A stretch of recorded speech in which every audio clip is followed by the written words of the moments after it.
Let's look up the textbook definition of the word hybrid. It says, a thing made up by combining two different elements, a mixture.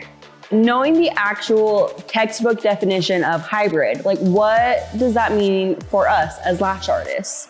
For me, when I very first started lashing, it meant a mixture between classic and volume lashing. Classic and volume hybrid definition. And like, honestly, we aren't really even taught much about hybrid, like when we learn.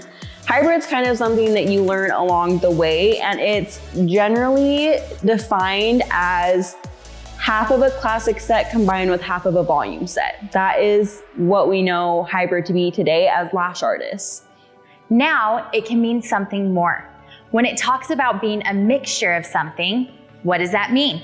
Is it a mixture between handmade and pre-made? Is it a mixture between classic and mega volume? Or is it a mixture between different mapping styles?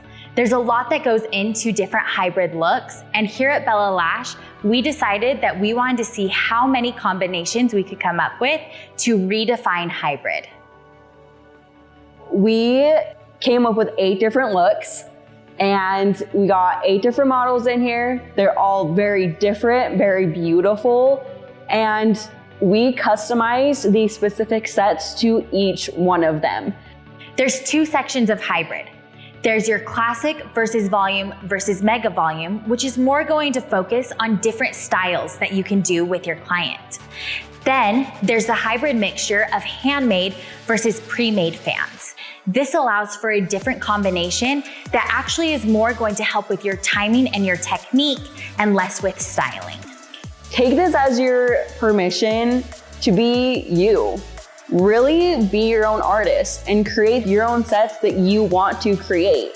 It's okay to get out of the textbook definition of things. We use the textbook definition to learn, and from there we figure out who we are.